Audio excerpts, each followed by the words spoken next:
पवार साहब ही वही आदमी है जिसने न्यूज़पेपर में फोटो देखकर राखी को पहचाना था। अच्छा अच्छा, ये राखी रहती कहाँ थी? सर उस घर में सर।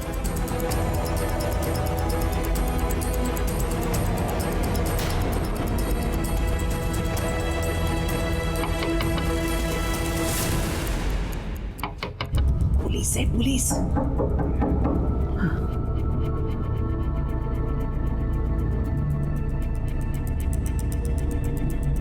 जी हमें आपसे कुछ बात करनी है। आइए। हमें आपकी बहू राखी के बारे में एक इन्फॉर्मेशन देनी है। उसकी मौत हो चुकी है। क्या? जी। अब ये मर्डर है या उसने सुसाइड किया है, ये बात अभी तक कंफर्म नहीं हुई। अरे देवा, ये क्या हो गया? मेरा दिल घबरा रहा था, जरूर कुछ ना कुछ होगा। चली गई। देखिए, उसकी मौत से पहले उसके साथ काफी टॉर्चर हुआ है। काफी दिनों से उसे कुछ खाने को नहीं मिला था। ये आप क्या बात कर रहे हैं साहब? साहब, वो बहुत बीमार थी। मैंने अपने हाथों से उसको खाना खिलाया, लेकिन खाने में से उसका मन ही उड़ गया और ये ऐसा हो गया। ये आपके सर पे चोट कैसे लगी? बाथरूम में गिर गई थी, इसने चोट लगी।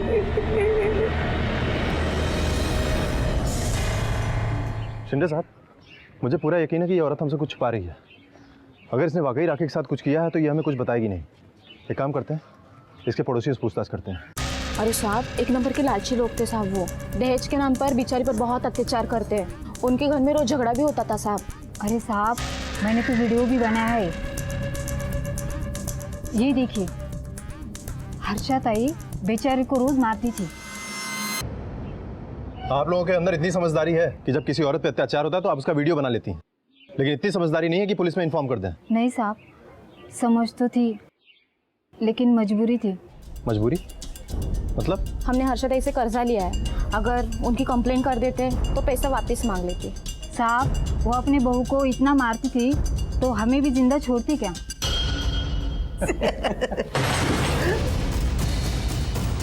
ये देखो,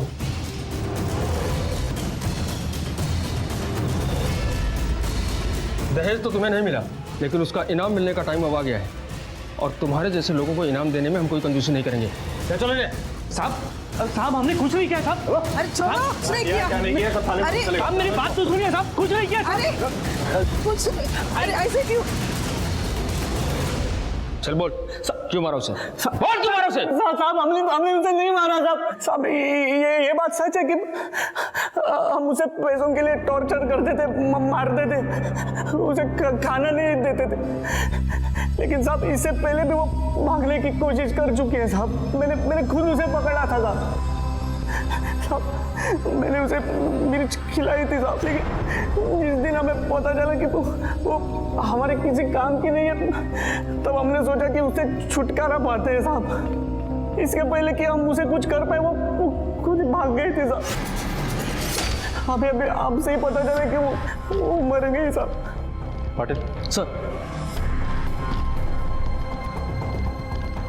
इस आदमी को पहचानते हो? नहीं साहब। ये दोनों खुद को बचाने के लिए अभी भी झूठ बोल रहे हैं। मैंने अपने करियर में से बहुत कमीने देखे हैं। हम इनसे भी राखी के खून का सच उगलवा लेंगे। शिंदे साहब, अगर इन लोगों ने वाकई में राखी का खून किया होता तो वो उसकी लाश को पुणे में ही कहीं ठिकाना लगा देते। पुणे से उसकी लाश को मुंबई में ले जाके दीपक के घर के कंपाउंड में रखना, इतना बड़ा रिस्क नहीं लेते वो। आपका मतलब है कि वो इनके टॉर्चर से बचकर भागी थी और शायद किसी और ने खून कर दिया? शायद, हाँ। लेकिन आखिर वो कौन हो सकता है जिसने राखी का खून किया? साहब, मैंने आपको फोन किया था, लाश वहां पे पड़ी है, आइए। देशमुख, इसे इसलिए जलाया गया होगा ताकि इसकी पहचान ना हो सके। आसपास देखो, कहीं कोई मोबाइल फोन, पर्स वगैरह मिलता है क्या?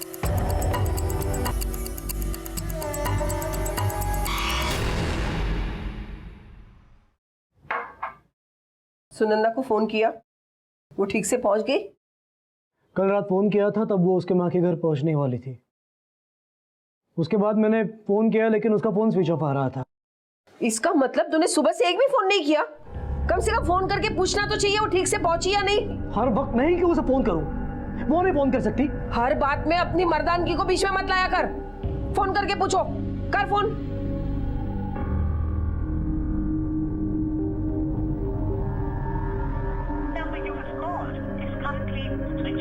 अभी भी उसका फोन स्विच ऑफ आ रहा है। हाँ तो ठीक है ना, उसके घर लैंडलाइन पे फोन करके पूछ।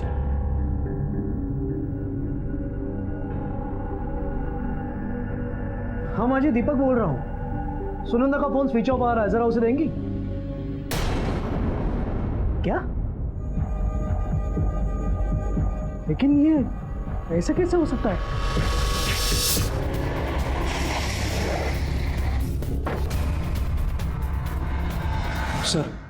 सर सुनंदा और मेरी बच्ची कल रात से गायब है। कल रात वो अपने मायके जाने के लिए निकली, लेकिन उसके माँ का कहना है वो कल रात घर पहुंची ही नहीं। रात को कितने बजे निकली थी?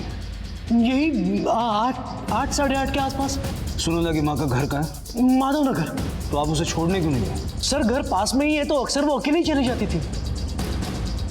आपका और उसका कोई झगड़ा हुआ था क्या? नहीं सर। आपको ये बात थोड़ी सी अजीब नहीं लगती है कि आपके साथ लगातार कोई ना कोई हादसा हो रहा है? कल रात को जब आपकी बीवी घर से गई उसके बाद आप घर पर ही थे? हाँ मैं घर पर ही था, कहीं नहीं गया। बल्कि मैंने उसे 2-3 बार फोन करने की कोशिश भी की।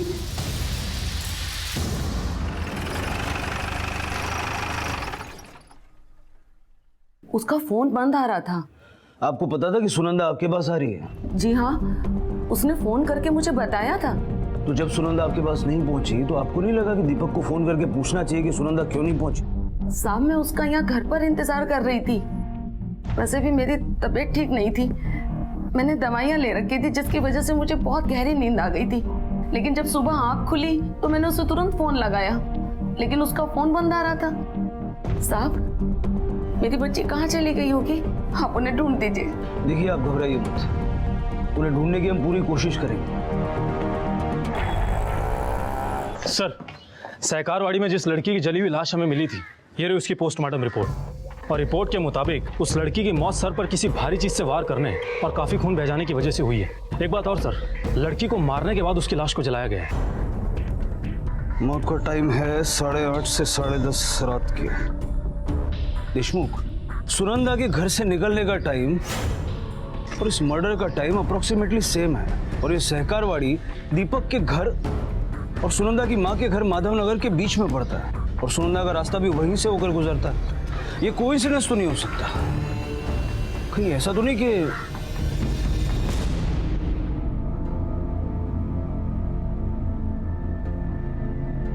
चाय। तुमने झूठ क्यों बोला? कौन सा झूठ? मैंने तुम्हें देखा है सुनंदा के घर के बाहर जाते ही तुम भी उसके पीछे बाहर निकले थे।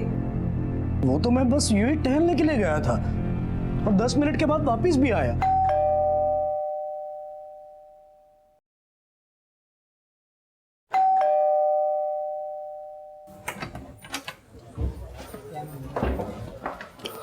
इन ज्ञानों को पहचानते हैं?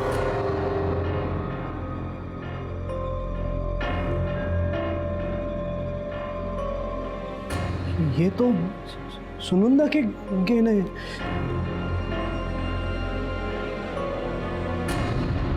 सुनंदा के कुछ नहीं।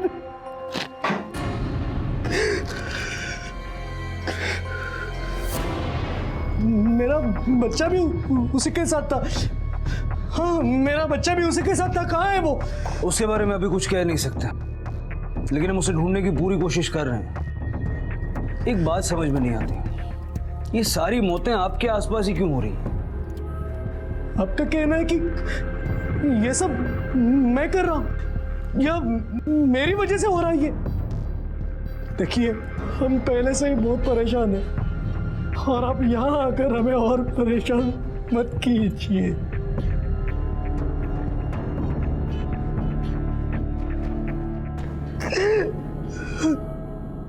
देशमुख, इन दोनों पे नजर रखो, पता करो इन्हें सच में दुख हुआ था या नाटक कर रहा है, और जरा आस पड़ोस में पूछताछ करो। पता करो ये खुशहाल फैमिली आखिर कितनी खुशहाल थी। सर पिछले कई दिनों से इस घर से झगड़े की आवाजें सुनाई दे रही थी बहुत। सुनंदा को शायद शक हो गए थे दीपक पे कि उसका कई बार चक्कर शुरू है। और हाँ, उसने पहले भी एक बार दीपक का चक्कर पकड़ा था, इसलिए वो दीपक पर विश्वास नहीं करती थी। और हाँ सर, ये दीपक जितना शक्ल से भोला दिखता है ना, उतना वो है नहीं, बहुत चैप्टर है वो। सर दीपक के पड़ोसियों से मिली जानकारी से तो ऐसा लगता है कि वो सुनंदा का खून कर सकता है। उस एक्स्ट्रा मैरिटल अफेयर की वजह से देशमुख अगर उसे सुनंदा को मार के उसकी लाश को जला के सुनंदा की पहचान मिटानी थी तो वो उसके गहने क्यों पहचानता? सर ये केस उतना सीधा लगता नहीं है जितना हम समझ रहे हैं। एक बात और सर, हालांकि इस बात का उस केस से कोई लेना देना तो नहीं है, पर मुझे कुछ अजीब सा लगा। सर कल रात को एक औरत आई थी यहाँ पुलिस स्टेशन में।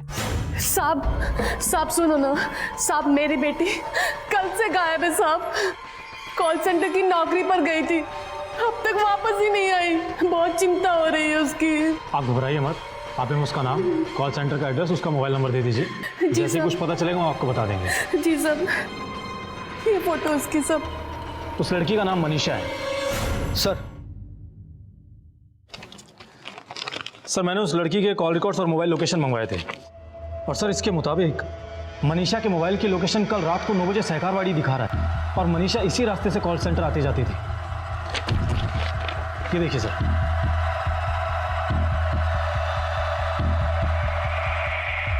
साहब मेरी बेटी मनीषा का कुछ पता चला क्या साहब? देखिए फिलहाल तो पता नहीं चला, पर चल जाएगा। अच्छा ये आप इन दोनों को जानती हैं? नहीं साहब, मैंने कभी नहीं देखा इन दोनों को साहब। शायद मनीषा जानती हूँ, उसके दोस्त वगैरह हों। नहीं साहब, मनीषा के सभी दोस्तों को मैं अच्छे से जानती हूँ साहब। इन दोनों को तो पहले कभी नहीं देखा साहब। कौन है साहब ये दोनों? अजीब बात है देशमुख, हमें मिलने वाली हर लीड दीपक की तरफ इशारा कर रही है, लेकिन राखी के साथ या मनीषा के साथ उसका कोई भी कनेक्शन हमें नहीं मिला, और ना ही अब तक हमें उसके बच्चे के बारे में कोई लीड मिली है। सर ऐसा भी तो हो सकता है कि दीपक सुनंदा से छुटकारा पाना चाहता हो, या उसने खुद ही सुनंदा को ठिकाने लगा दिया हो, या उसकी सुपारी दी हो। नहीं देशमुख, जिस तरह उसके घर के बाहर लाश मिली है, मुझे नहीं लगता कि वो इतनी हिम्मत करेगा। और हमारे लिए सबसे पहले ये पता लगाना जरूरी है कि उसका बच्चा कहाँ है, और ये जो जली हुई लाश हमें मिली है वो किसकी है। एक काम करो, सुनंदा की माँ अनुपमा और मनीषा की माँ पार्वती, दोनों का डीएनए सैंपल लो और बॉडी के साथ मैच करके देखो। Yes sir.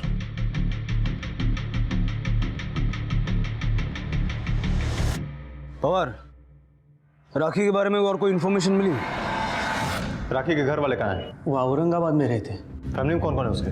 माँ बाप है, सुधाकर मोहिते और गिरीश मोहिते, और उसका एक भाई भी है, राजेश मोहिते। राखी के घर वालों ने कभी उसका हालचाल लेने की कोशिश नहीं की? कैसी है, किस हाल में है? नहीं साहब, वो खुद ही 2 साल से गायब है। हम उन्हें पैसों के लिए फ़ोन करते थे, मगर उन्होंने कभी जवाब नहीं दिया, और बाद में वो भी गायब हो गए। हमें राखी के घर वालों का एड्रेस चाहिए। हाँ साहब।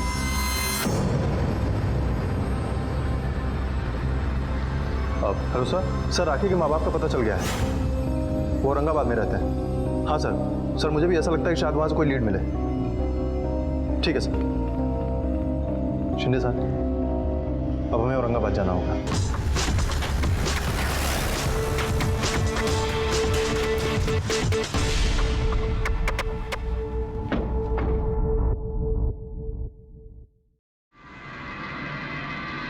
ये मकान तो यही है, लेकिन यहाँ तो ताला लगा हुआ है।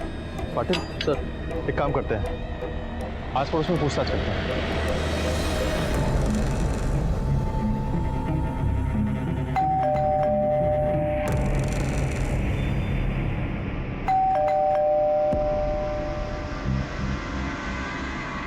लगता है घर पे कोई नहीं है।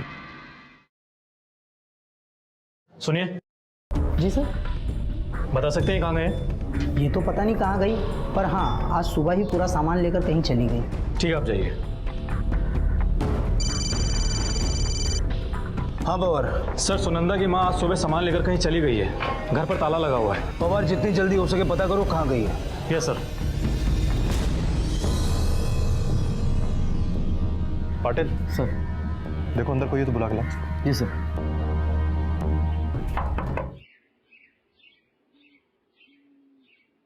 जी बोलिए, हमारे साहब आपसे बात करना चाहते हैं।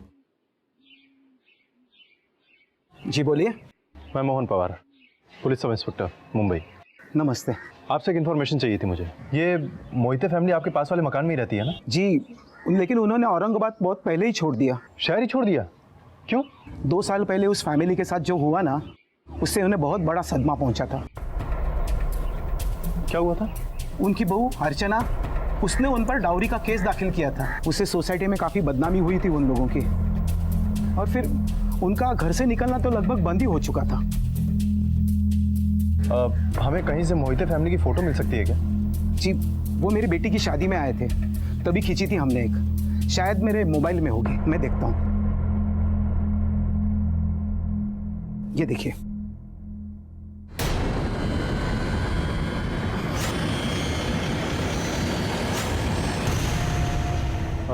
क्या आप हमें अपनी बेटी की शादी की एल्बम दिखा सकते हैं? जी, वो मेरे घर पर ही है।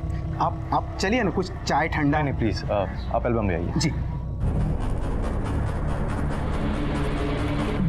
सर, मनीषा की मां पार्वती की डीएनए रिपोर्ट आ गई है, और रिपोर्ट के मुताबिक पार्वती का डीएनए उस जली हुई लाश से मैच करता है। देशमुख, मतलब ये साफ हो गया कि वो लाश सुनंदा की नहीं बल्कि मनीषा की थी। लेकिन अब सवाल ये उठता है कि सुनंदा कहाँ है? कहीं सारे प्लानिंग के पीछे वो तो नहीं है? और उसी ने ये सब किया है तो क्यों? क्या मोटिव हो सकता है उसका? आप भी ला ये ले। हाँ, ये देखो दूध। कितनी बार समझाया आपको, बच्चे को दूध ठंडा करके देना चाहिए। क्या चाहती है आप, मेरी बच्ची का मुंह जल जाए? हाँ, एक तो तू बच्चा पैदा करके बैठ गई है, बैठे बैठाए मुसीबत मोल ले ली है, ऊपर से मुझ पर चिल्लाती है।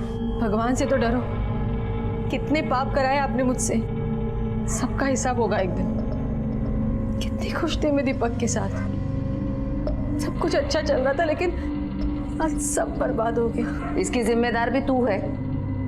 अरे अब जो कुछ हो गया उसे छोड़। हाँ, अरे अब नई शुरुआत कर। ये देख, जतिन पटेल है इसका नाम, बीवी मर गई है इसकी। अरे अपने बच्चों के लिए माँ ढूंढ रहा है। समझ गई ना मैं क्या कह रही हूँ? सर, ये देखिए। हाँ, ये राखी है, ये इसका भाई राजेश, और ये इसकी बीवी अर्चना।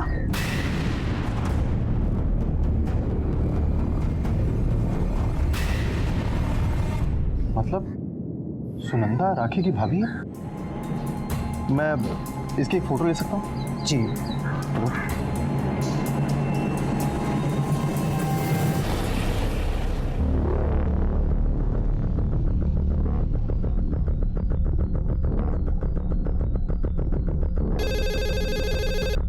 हेलो सर, आपने फोटो देखी? अब समझ में आ रहा है कि उसने राखी की लाश और अपने सास ससुर को क्यों नहीं पहचाना। मैं उन दोनों के बारे में कुछ नहीं जानती सर। क्योंकि इसके पीछे सुनंदा की कोई बहुत बड़ी प्लानिंग थी। मुझे लगता है शायद इन सारे मामलों का राज सुनंदा के अतीत में छिपा है, और उसके अतीत तक पहुंचने के लिए हमें राजेश तक पहुंचना होगा। पवार, एक काम करो, राजेश का मोबाइल नंबर निकालो और पता करो वो कहाँ है। Okay sir.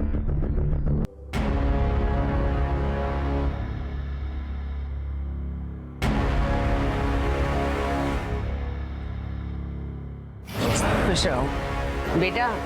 ये मेरी बेटी सुवर्णा, और सुवर्णा ये है जतिन। हाय।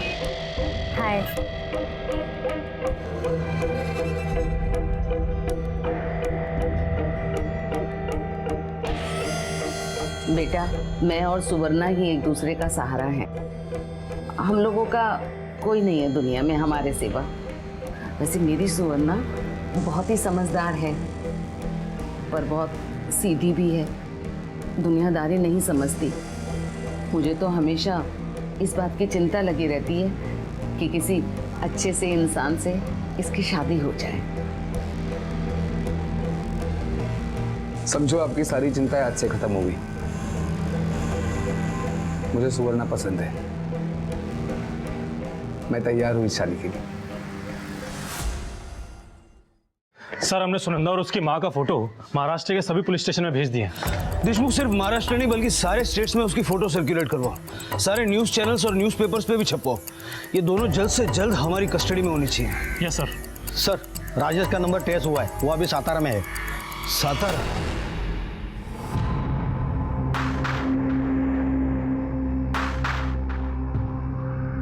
जतिन से शादी होने के बाद इस बच्ची का क्या करना है, कुछ सोचा है?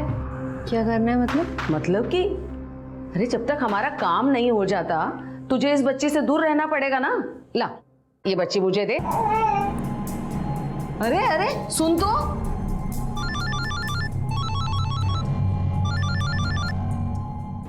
जय श्री कृष्ण माँ जी, जतिन बोल रहा हूँ। सुवर्णा से बात हो सकती है? सुवर्णा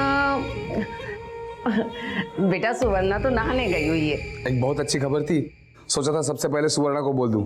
उसे कहना कि मेरी पंडित जी से बात हो गई है, उन्होंने दिसंबर की तारीख निकाली है।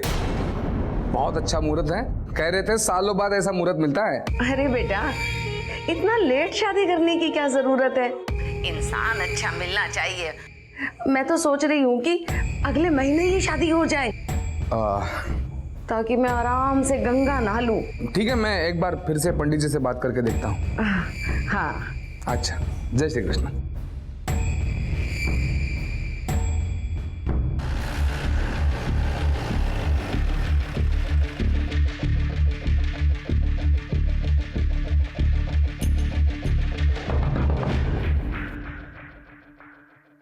जी कहिए। मुंबई पुलिस, कुछ बात करनी है तुमसे।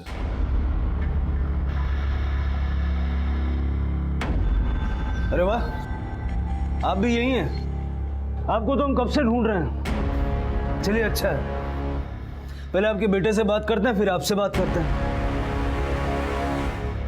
राजेश, मुझे तुम्हारी बीवी और बहन के बारे में सब कुछ जानना है। अच्छा होगा अगर सीधे तरीके से बता दो, वरना हमें पुलिस वाले तरीके अपनाने पड़ेंगे। सर मेरी बीवी अर्चना एक नंबर की कमीनी और घटिया औरत थी, लेकिन वो सबके सामने ऐसा नाटक करती थी जैसे उससे सीधा और कोई है ही नहीं। आपको नाश्ते में पोहा पसंद है ना? मैंने वही बनाया आज आपके लिए। वाह वाह वाह, क्या बात है, थैंक यू। पानी। अरे पिताजी, माँ जी। जीत रहो बेटा। अरे खुश रह सदा सुहागत रहो।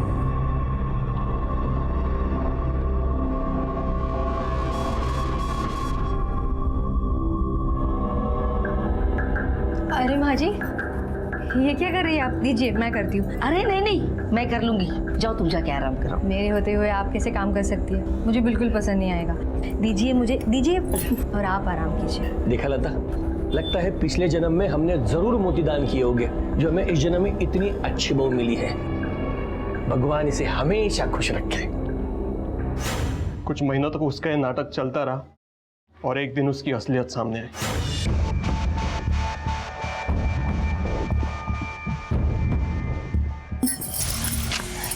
क्या कर रही हो ये?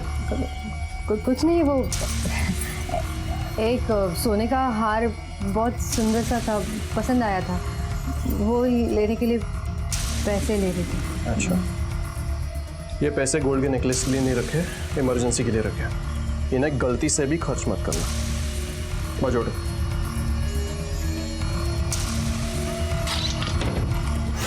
उसके बाद अर्चना के घर में काम करने वाली लक्ष्मी ने हमें एक ऐसी बात बताई जो सुनकर हमारे होश ही उड़ गए। क्या बताया उसने? सर मैंने जब अर्चना को रंगे हाथ पकड़ा था, तब उसके बाद उसने उसकी माँ के साथ मिलकर हमें फंसाने का प्लान बनाया। लेकिन मुझे नहीं लगता कि हम राजेश से पैसे निकाल पाएंगे। ये नहीं हो सकता। मैडम जी मदद कीजिए ना हमारी। देखिए ना, इसका पति शराब पी के इसे रोज मारता है और इसकी सास इससे दहेज मांगती है। ना मिलने पर इसे परेशान करे रहती है। मदद कीजिए मैडम जी हमारी। राजेश हाय हाय, राजेश हाय हाय, राजेश हाय हाय। क्या चाहिए? राजेश कहाँ है? अरे कहाँ घुस रहे आप लोग? राजेश कहाँ है? राजेश हाय हाय। वो क्या है? क्या हो रहा है यहाँ पर? क्यों चिल्ला रहे हो? सर क्या हुआ? आपकी बीवी ने आपके खिलाफ घरेलू हिंसा की कंप्लेंट की है। आपको हमारे साथ थाने चलना होगा। सर एक मिनट, ऐसा कुछ भी हुआ नहीं, ये झूठ बोल रही है। झूठ वो नहीं, तुम बोल रहे हो। कोई अपने आप को इतनी बुरी तरह से मार सकता है क्या? देख लो। बेटा बेटा ऐसा मत करो तुम, मैं तुम्हारे आगे हाथ जोड़ती हूँ, पैर पड़ती हूँ तुम्हारे। तुम जानती हो मैंने आज तक तुम्हें कभी बहू नहीं, अपनी बेटी समझ के रखा है। हाँ, बेटी समझती है। बेटी का सर फोड़ कर कैसा नाटक कर रही है। अरे क्या बोल रही है सर, क्या हो रहा है? देखिए, आप लोग कानून को हाथ में मत लीजिए और हमें अपनी कार्रवाई करने दीजिए। चलिए आप हमारे साथ। सर मेरी बात मानिए, ये झूठ बोल रही है, दोनों माँ बेटी झूठ बोल रही है। राजेश, तुम भी काहीतरी करा ना।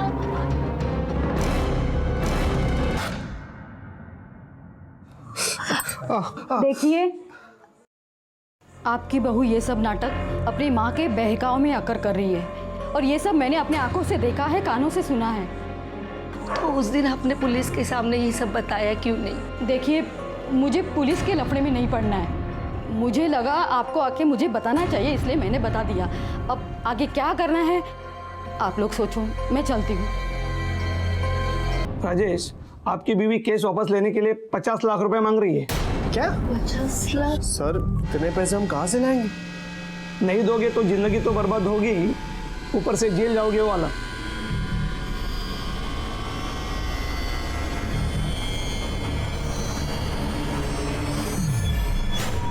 पैसा देने के बाद भी उन्होंने केस वापस नहीं लिया। फिर कुछ दिन बाद अर्चना और उसकी माँ कहीं गायब हो गई। औरंगाबाद में हमारी इतनी बदनामी हो चुकी थी कि हमें वो शहर ही छोड़ना पड़ा। सर मैं सब कुछ भूलना चाहता था, एक नई जिंदगी की शुरुआत करना चाहता था, लेकिन आई बाबा का अर्चना के ऊपर का गुस्सा ही कम नहीं हो रहा। फिर एक दिन हमारे किसी रिश्तेदार ने कहा कि अर्चना मुंबई में, और वहाँ उसने दूसरी शादी कर ली। मैंने इस बात का अनसुना कर दिया, लेकिन मेरे माँ बाप अर्चना को सबक सिखाने और उससे बदला लेने मुंबई चले गए। अर्चना को फंसाने के लिए जानबूझकर मेरी आई उसके गाड़ी के सामने आ गई, जहाँ उनकी मौत हो गई। और कुछ दिन बाद पता चला कि अर्चना की भी मौत हो गई, और फिर मेरे बाबा भागकर मेरे पास आ गए। और राखी के साथ क्या हुआ? सर हमें पता था उसका पति और सास उसको दहेज के लिए बहुत परेशान कर रहे हैं। दादा आप प्लीज मुझे यहाँ से ले चलो। दादा ये लोग मुझसे दिन रात पैसे मांगते, दादा इन्हें और दहेज चाहिए। जैसे ही इंतजाम हो जाएगा मैं सारे पैसे दे दूंगा उनको, फिर कोई तुझे कुछ नहीं कहेगा। पर मेरे पास पैसे जमा ही नहीं हुए कि मैं मेरी बहन की ससुराल वालों को दे पाऊँ। कुछ दिन बाद वो ससुराल छोड़कर भाग गई और उसने मुझे फ़ोन किया। मैंने उसे कहा कि तू आई बाबा के पास जा मुंबई में, और फिर वो आई बाबा के पास चली गई। इसका मतलब कि मरने से पहले राखी तुम्हारे पास थी, बोझ लगने लगी तो मार दिया? नहीं साहब, मैंने उसे नहीं मारा। हाँ मेरे घर पे आई थी, लेकिन उस वक्त उसकी माँ के एक्सीडेंट की वजह से मैं पूरी तरह टूट चुका था। आपने अपनी पत्नी के एक्सीडेंट के बारे में उसे बताया था? नहीं सर, वो पहले बहुत टूट चुकी थी, मैं उसे और दुखी करना नहीं चाहता था। दुखी नहीं देख सकते थे इसलिए मार दिया? नहीं सर, मैंने उसे नहीं मारा। राखी, राखी दरवाजा खोलो। राखी, अब अपनों को भी मैं बोझ लगने लगी हूँ, वो भी मुझे अपना नहीं चाहते। जब उसकी आवाज आनी बंद हो गई तो मैं दरवाजा तोड़कर अंदर चला गया। मैंने एक वार्ड बॉय को पैसे दे रखे थे लता की हालत बताने के लिए।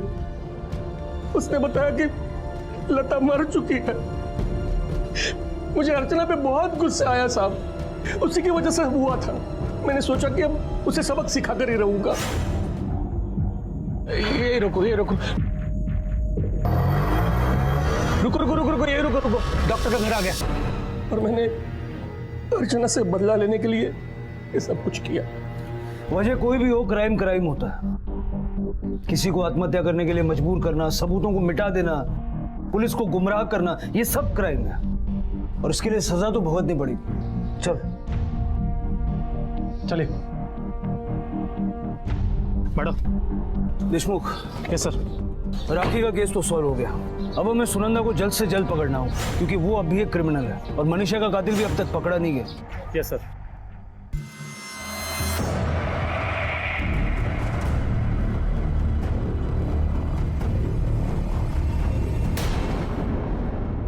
सर, सुनंदा को वाशी पुलिस ने अरेस्ट कर लिया है, वो उसे यहाँ लेकर आ रहे हैं।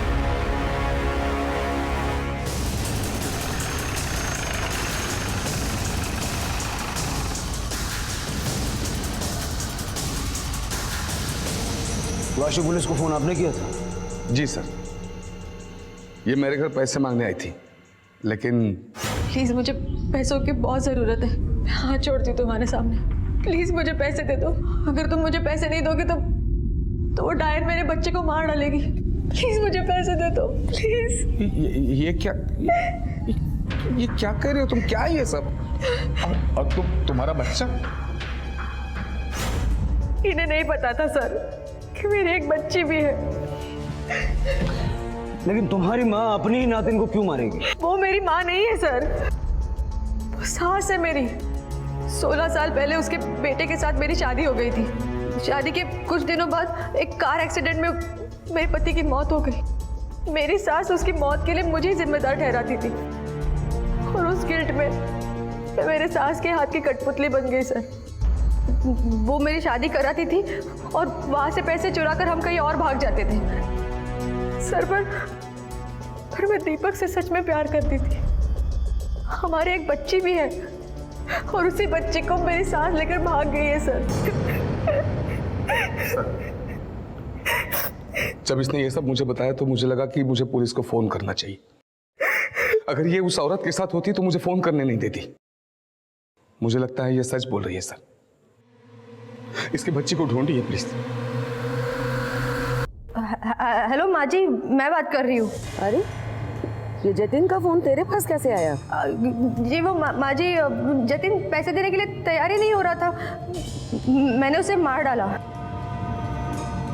और उसका फोन उठा ले आई ताकि मैं आपसे बात कर सकूं। माँ जी कहाँ है आप? और मेरी बच्ची कैसी है? बंद कर ये झूठी कहानी बनाना। मैंने तुझे और जतिन को पुलिस के साथ देखा है। और शयानी बन रही है ना तू, है ना?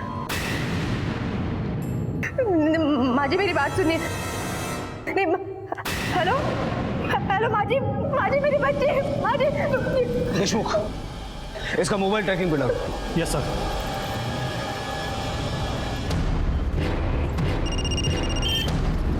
बोलो देशमुख। अनुपमा और वो बच्ची जिस गाड़ी में है वो आपकी गाड़ी से 1 किलोमीटर की दूरी पर है।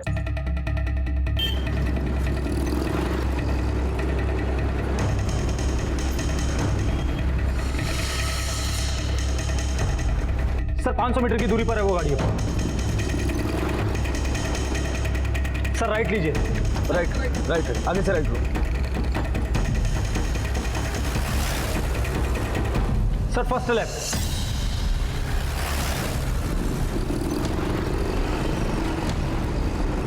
सर अभी 100 मीटर की दूरी पर वो गाड़ी है।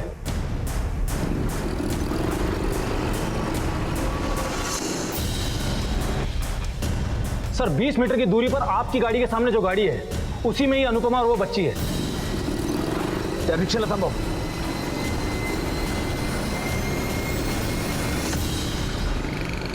बाकी सारे सवाल तो हल हो चुके हैं। अब तू बस ये बता, मनीषा को क्यों मारा? आराम से बता देगी तो अच्छा होगा। जब सुनंदा ने मुझे बताया कि राजेश की फैमिली हमारा पीछा कर रही है तो हमने भागने का फैसला किया। हम किसी दूसरी जगह जाकर नए सिरे से शुरुआत करना चाहते थे और उसके लिए सुनंदा को मारने का नाटक करना जरूरी था। इसीलिए मैंने कॉल सेंटर में काम करने वाली एक लड़की पे नजर रखी और